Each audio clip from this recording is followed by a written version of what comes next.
Oh, baby boo, we're back again. All right, so I moved some of that other stuff, and now we're on to these two beautiful books. They have schematics. This is the battleship Yamato by Janusz Skulski. And this one, Battleship Dreadnought by John Roberts. Two lovely hardback volumes. Oh, nice and crisp, just the way I like them. Here's Happy Jack's Go Buggy, a fighter pilot's story.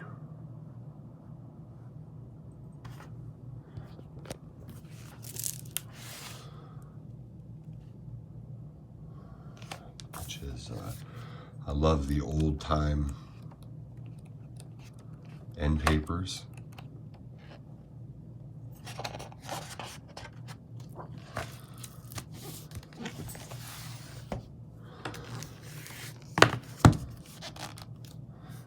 And there's Herky, the Memoirs of a Checker-Tail Ace.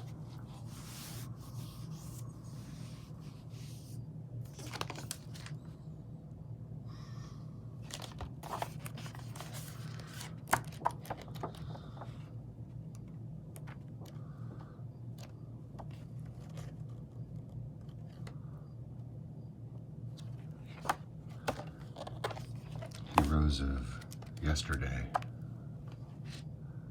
These men, many of these men, gave their lives to make America what it is today. I doubt that they'd all be very pleased with how far we've let her drift sideways on our watch.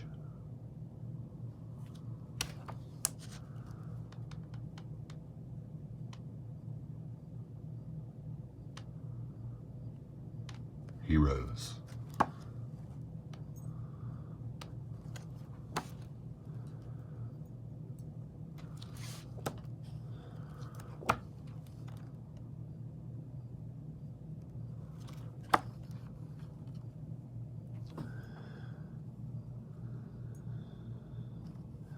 Many of these men sacrificed their youth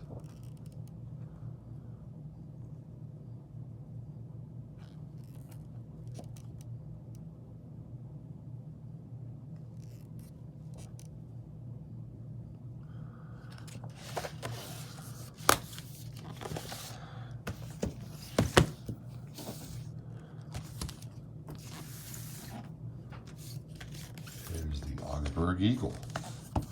Story of the Messerschmitt 109 by William Green.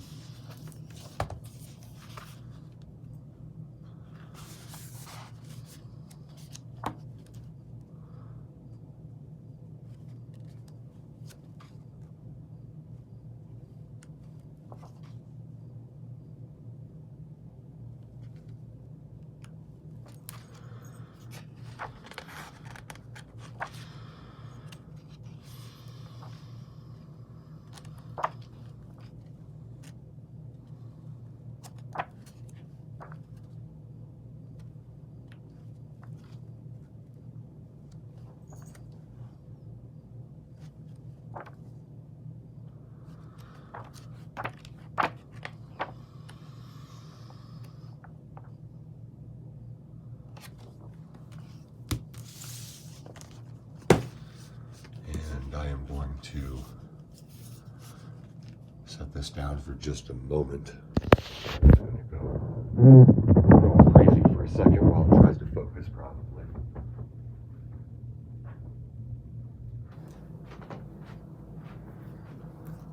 I'm trying to get through all of these today, hopefully. This is the U.S. Small Combatants, the U.S. Battleships, and the U.S. Aircraft Carriers. It's a beautiful set of three. Oh! And again, these books are beautifully bound.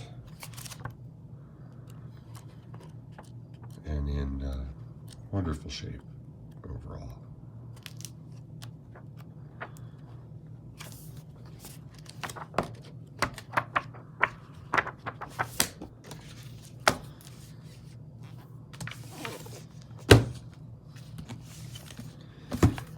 The Battleships is very thick.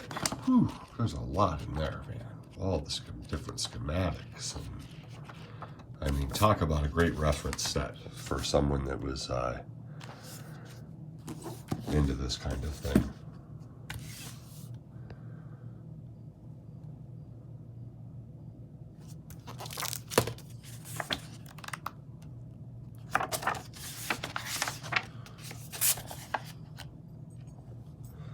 By the Naval Institute Press. And these are really nice books. That's that sound, that heavy sound. That's the sound of quality right there. That's what that is. And then I was very excited about this.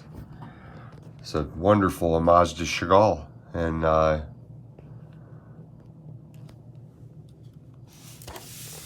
it's a lovely hardbound volume.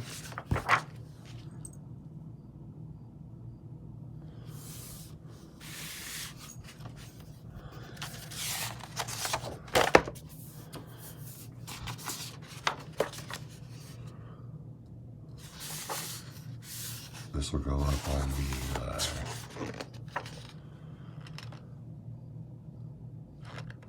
art section. Not in our studio, though. Our studio is going to remain just for art. It's been a way station as of late because I've been getting my stuff together in my den. It's been nearly 5 years and I've been so busy on the outside that I did not take the proper time on the inside. And having a den was just a dream, really, for a long time.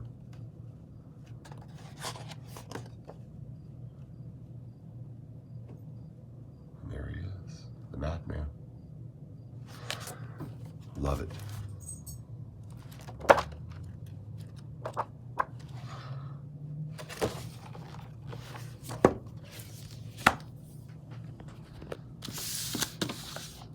And then that will bring us to this next stack of excitement. Here is The Liberator, Alex Kershaw. Semper Fi in the Sky, The Marine Air Battles, World War II by Gerald Astor.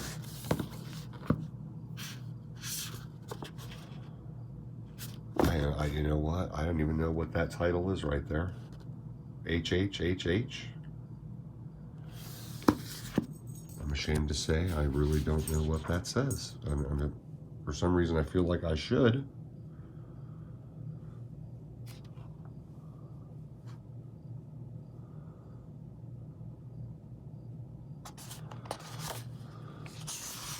Has a beautiful dedication.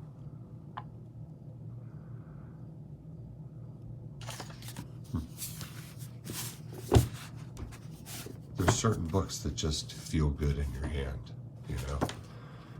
I don't know if I can describe that to someone who doesn't like books, but there's a certain feel certain books have. They almost beg you to read them.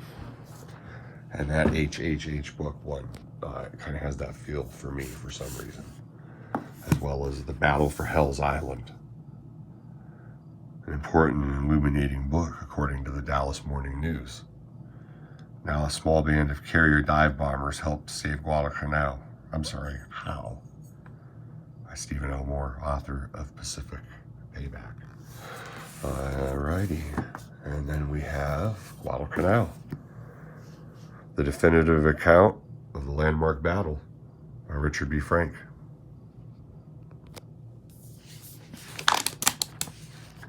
And boy, it feels like it. Let me tell you something.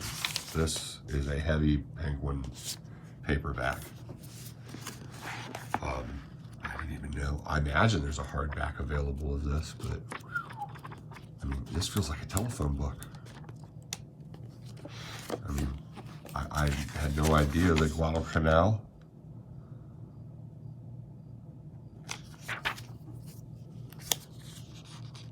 was such a long battle, apparently, to warrant such a thick book. There must have been a lot leading up to it.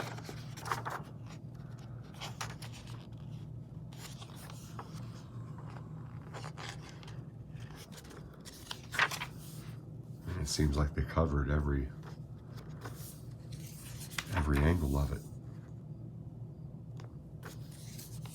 It's a very intense book. The Battle of Savo Island. Air attack, August 8th, 1942. Amazing.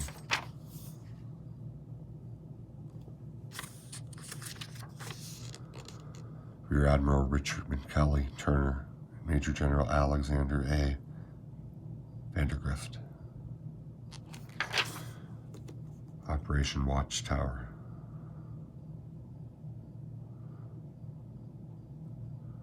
The Joint Chiefs of Staff during the Guadalcanal campaign comprised from left to right Lieutenant General Henry H. Hap Arnold, Admiral William D. Leahy, Admiral Ernest J. King, and General George C. Marshall. Leahy only joined the Joint Chiefs in July, by which time King and Marshall had ordered the Guadalcanal operation without apparent consultation with Arnold.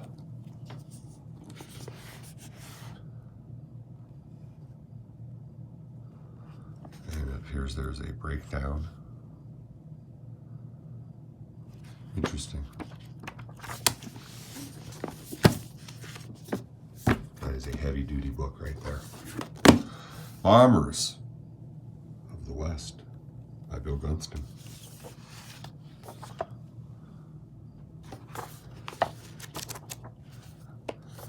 Has a gorgeous color centerfold.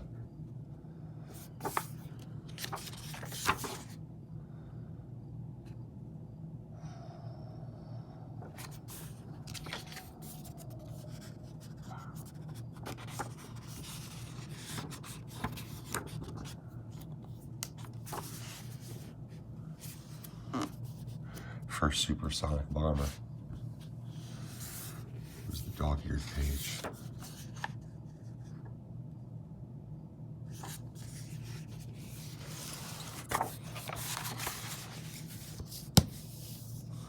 That's a beautiful Scribner's book.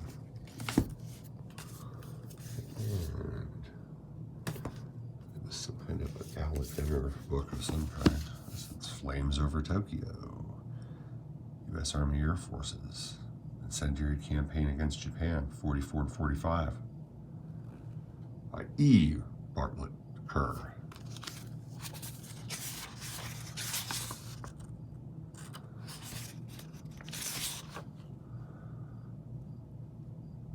Appears to be another first edition.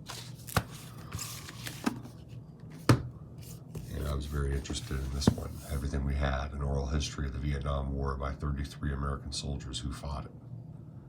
Now that screams interesting to me. My father was in Vietnam, so I had a healthy interest growing up. And I have read a lot and written some myself.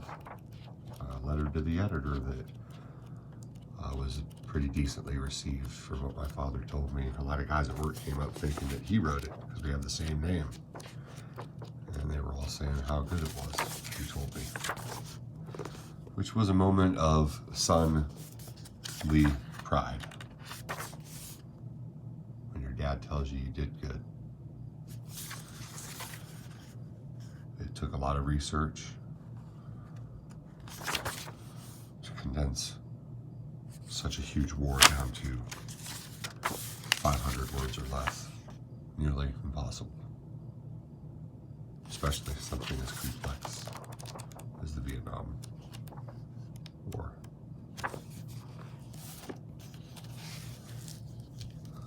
This is not an advanced copy. Nope, it was just a folded over flap. And next we have Barrett Tillman, The Wildcat, and WW2.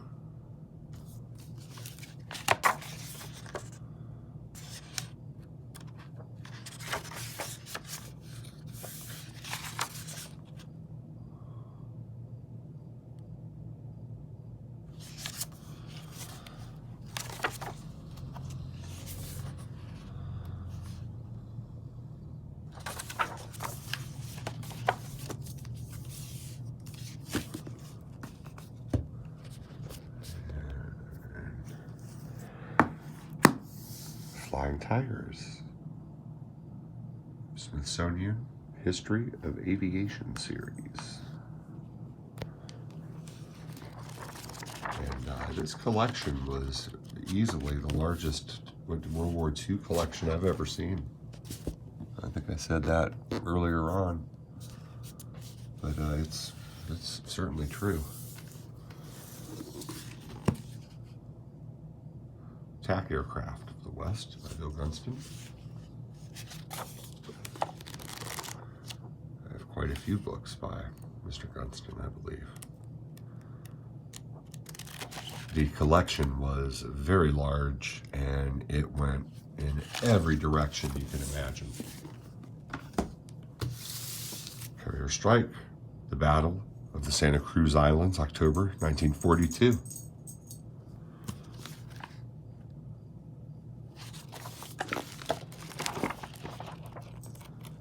Another beautiful, crisp book. I imagine many of these will be short printed. I can't imagine there'll be a lot of large printings on some of these, being what they are priced, what the jacket prices are. Some of these are a little pricey, so I would imagine that it is a shorter print run expected.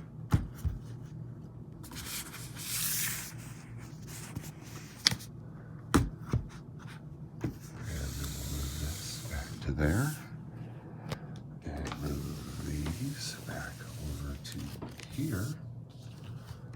I'm going to keep the Chagall separate, as well as the two battleship books. I kind of like these. And we start right here with Fighter Squadron at Guadalcanal, a Max Brand adventure.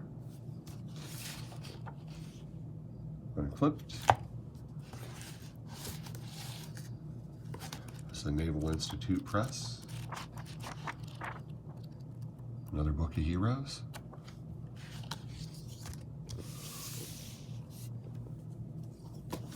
And we have Japanese Aircraft of the Pacific War. It's another book that's very large, and it's small for its small stature, but it's very detailed, as you can see, heavy in the hand. I like to say, you can hear the weight of it. The cover illustration is a painting by John Blake showing an Imperial Japanese Navy Kawanishi Nishi H-8K flying boat with, in the background, the battleship Ice.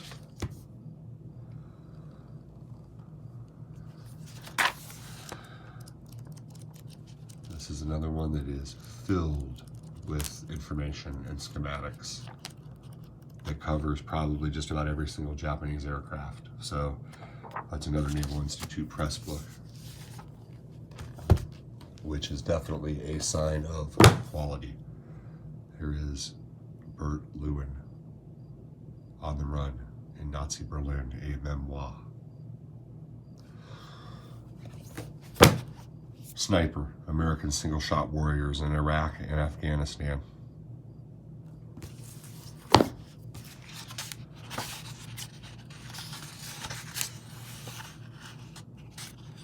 Lions Press, Guilford, Connecticut.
was another one. It was the reason I went back the next day to buy it. It was Brassey's Air Combat Reader, Historic Feats and Aviation Legends. This one's going in the private collection. This one I will read, most likely. It's another one that's pretty heavy in the hand, but it sounds really exciting, so I will read this one. And next we have Aces of the Mighty Eighth. It's another one that is very heavy in the hand. It has black and white and color illustrations throughout. It's another really nice book. The Royal Air Force, the aircraft in service since 1918, paintings by Michael Turner. It's another one I'm going to keep. It's an import of some type. But the photographs of the illustrations are just breathtaking. And I've already decided there's no way I'm going to let this one go. This one will stay in the collection.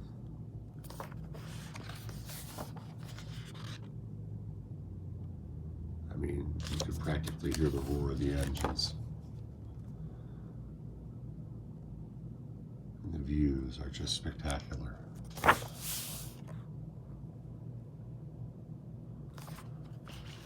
So yes, this is another one I believe I'm going to hang on to.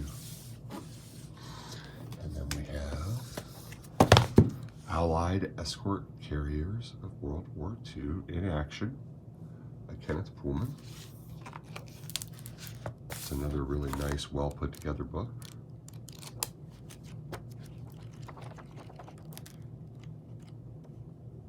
Lots of information.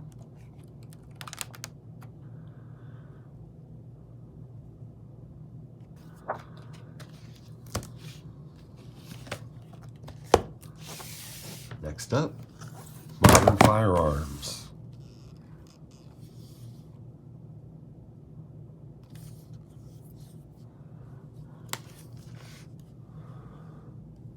Another one that appears to have been printed elsewhere. But wow, it has got some heft. I'm going to tell you now. It even has a high quality scent. The paper stock feels really good too. It's a good book for someone that's into firearms. Absolutely. The historical value for something like this is pretty good for someone that's into firearms, that's for sure. This is a really nice book. And then lastly, which I saved on purpose because of the sheer heft factor, are these big volumes, which as soon as I saw them, I knew they'd be coming with me as well. Amazing reference books. These are all Jane's. Jane's All the World's Aircraft 45-6. Jane's All the World's Aircraft 85-86. Jane's All the World's Aircraft 73-74. Weapon Systems 73-74. And actually that one was different, I suppose. Oh.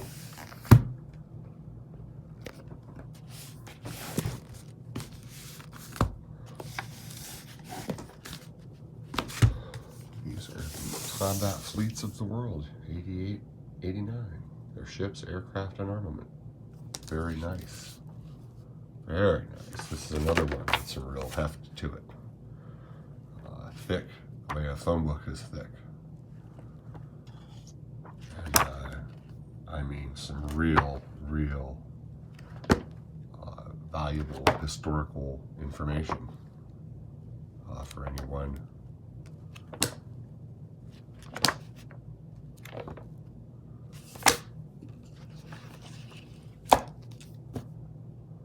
into the military side of things. So that's going to wrap it up for today. I want to thank you for hanging out if you did all the way through. We made it. I got a couple stacks left we're going to do, and then we'll be moving on. Maybe try and hit that like button before you leave.